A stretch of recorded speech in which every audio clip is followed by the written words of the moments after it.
আসসালামু আলাইকুম। সবাইকে রমজান মোবারক। ইফতারিতে আলুর চপ, ডিম চপ, বেগুনি এগুলো তো আমরা প্রায় প্রতিদিনই খেয়ে থাকি। ইফতারি টেবিলে মাঝে মাঝে ভিন্ন কিছু অ্যাড করলে কিন্তু মন্দ হয় না। আজকে তৈরি করে দেখাবো চিকেন পপকর্ন। এই স্ন্যাক্সটি অত্যন্ত সুস্বাদু এবং সহজ একটি রেসিপি। শুধুমাত্র ইফতারিতে নয়, এই স্ন্যাক্সটি আপনারা চাইলে বিকেলের স্ন্যাক্স হিসেবে অথবা চাইলে বাচ্চাদের স্কুলে টিফিন হিসেবেও দিতে পারেন, যা বাচ্চারা খুবই পছন্দ করে থাকে। আশা করি আমার আজকের রেসিপিটি আপনাদের কাছেও ভালো লাগবে। চলুন তাহলে রেসিপিটি শুরু করে দিই।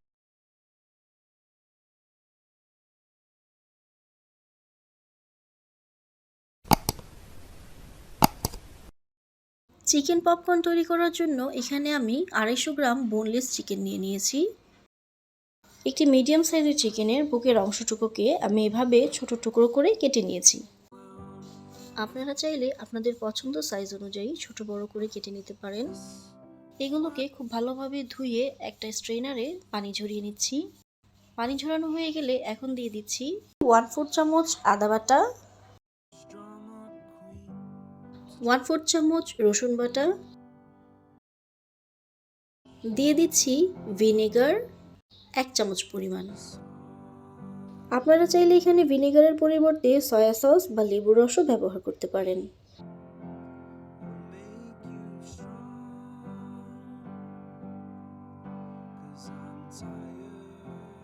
এখন দিয়ে দিচ্ছি 1/4 চামচ সাদা গোলমরিচের গুঁড়া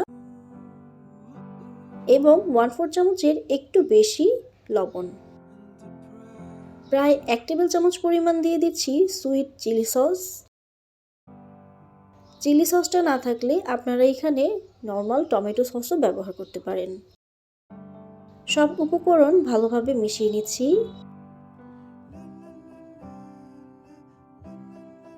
আমি আজকে ছোট্ট দুটো ডিম নিয়েছি। এগুলো কোয়েল পাখির ডিম। আপনারা চাইলে এখানে মুরগির ডিমও ব্যবহার করতে পারেন। দুটো ডিম ভেঙে চিকেনগুলোর সাথে ভালোভাবে মিশিয়ে নিচ্ছি। এবার এটাকে ঢেকে রেস্টে রেখে দেব 30 মিনিটের জন্য। আপনারা চাইলে এর চাইতে বেশি সময়ও রাখতে পারেন। এই 30 মিনিটের মধ্যে চিকেনগুলোকে কোট করার জন্য আমি একটি মিশ্রণ তৈরি করে নেব। নিয়ে নিচ্ছি 1 কাপ পরিমাণ আটা বা ময়দা,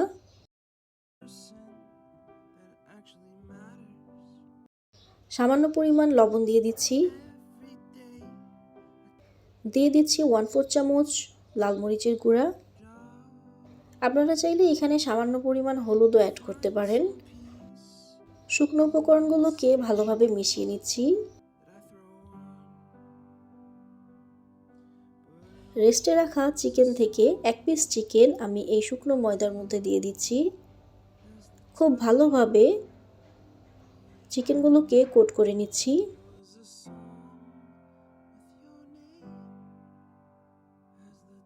যেহেতু পিসগুলো বেশ ছোট ছোট, তাই আমি একসাথে 4-5টি চিকেন কোট করে নিচ্ছি।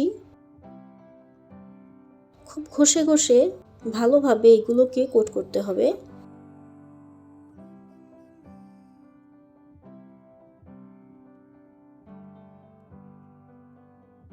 একবার কোট করা হয়ে গেলে এগুলোকে একটি প্লেটে তুলে নিচ্ছি।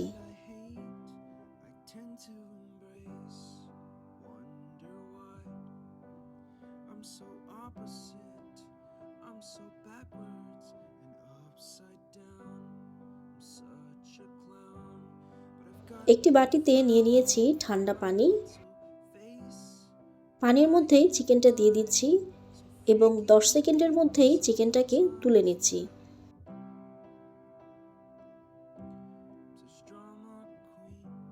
একই রকমভাবে ময়দা দিয়ে আবারও কোট করে নিচ্ছি। কোটিংটা খুব ভালোভাবে করতে হবে। হাতের সাহায্যে ঘষে ঘষে চিকেনগুলোকে কোট করে নেবেন। কোটিংটা ভালো হলে এর লেয়ারগুলো দেখতে ভালো দেখায়। দেখতেই পাচ্ছেন আমার এই চিকেনের লেয়ারগুলো কিন্তু আলাদাভাবে বোঝা যাচ্ছে। কোটিংটা ভালো হলে এটা ভাজার পরেও দেখতে ভালো লাগবে।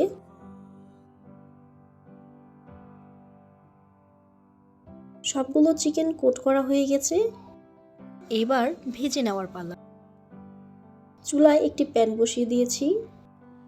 যেহেতু এই চিকেন পপকর্নগুলোকে ডুবো তেলে ভাজতে হবে, তাই আমি একটু বেশি পরিমাণ তেল দিয়ে দিচ্ছি।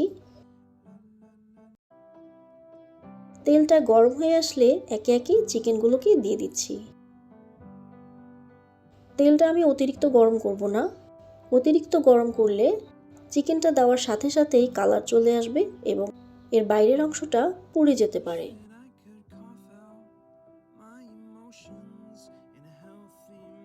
চুলার আঁচ মিডিয়াম টু হাই হিটে রেখে চিকেনগুলোকে উল্টে পাল্টে ভেজে নিচ্ছি।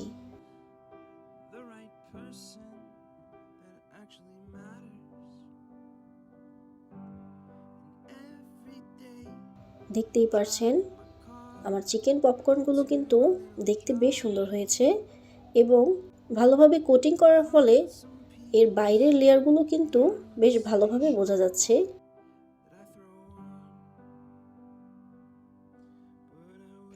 ক্রিস্পি এই চিকেন পপকর্নগুলোকে আপনারা চাইলে ডিপ ফ্রিজে সংরক্ষণ করতে পারেন প্রায় 15 দিনের মতো। এর জন্য এগুলোকে কোট করার পর একটি এয়ারটাইট বক্সে করে ডিপ ফ্রিজে রেখে দিতে পারেন এবং প্রয়োজন অনুযায়ী ডিপ ফ্রিজ থেকে বের করে ভেজে নিতে পারেন। পপকর্নগুলো ভাজা হয়ে গিয়েছে, এগুলোকে এবার তুলে নিচ্ছি।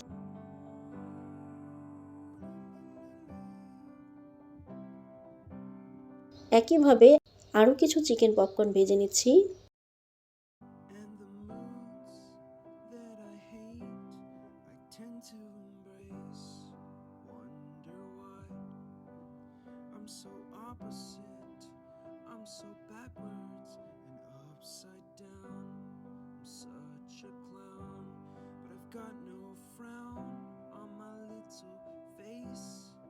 আমার চিকেন পপকর্নটি তৈরি হয়ে গিয়েছে। একটি চিকেন পপকর্ন আমি ভেঙে দেখিয়ে দিচ্ছি।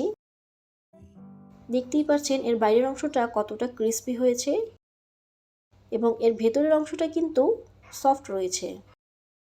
অত্যন্ত সুস্বাদু এবং সহজ একটি রেসিপি।